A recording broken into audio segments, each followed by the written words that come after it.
আসসালামু আলাইকুম প্রিয় ভাই বোনেরা, সবাই কেমন আছেন? আশা করি ভালো আছেন। আলহামদুলিল্লাহ, আমিও ভালো আছি।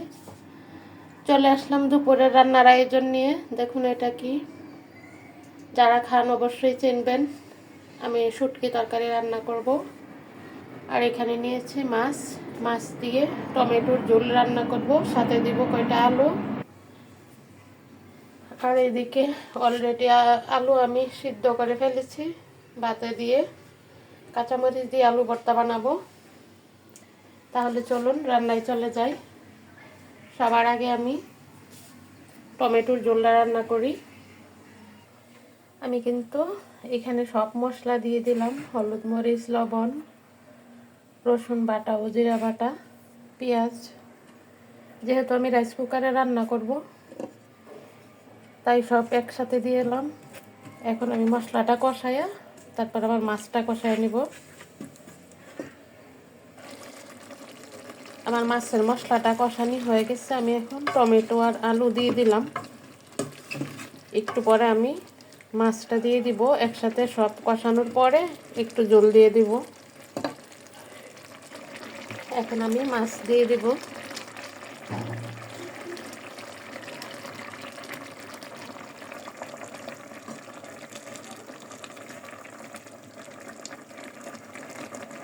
মাছগুলো কষানি হোক, তারপরে আমি পরিমাণ মতো একটু জল দিয়ে দিব। আমার মাছের তরকারিটা কিন্তু হয়ে গেছে। আমি এখন নামিয়ে ফেলবো। আমি আবার শুটকি তরকারি বসাই দিব। এখানে শুটকি তরকারিতে আমি সব মশলা এবং শুটকি তেল একসাথে দিয়ে দিলাম। এখন মাখায়া একটু শুকনা শুকনা করে কষাবো। তারপর হালকা করে একটু পানি দিয়ে দিব। যেহেতু আমার এটা রাইস কুকারে, আমি বারবারই বলি আলাদা আমি কষাইতে পারি না। এখন আমি আলু ভর্তাটা মাখায় ফেলি।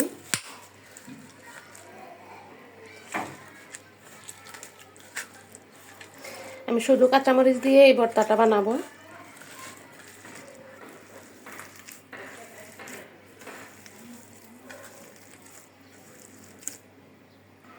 মাখায় ফেললাম কাঁচামরিচের আলু ভর্তা।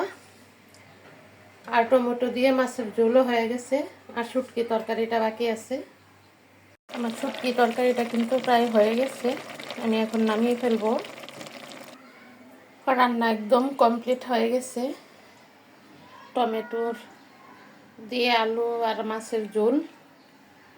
এখানে দেখুন পুঁই শাকের বিচি, ছিম, বেগুন, আলু দিয়ে শুটকি আর কাঁচামরিচের আলু ভর্তা। আজকের আয়োজন এই পর্যন্তই। ভিডিওটা আর বড় করব না। সবাই ভালো থাকবেন। আসসালামু আলাইকুম।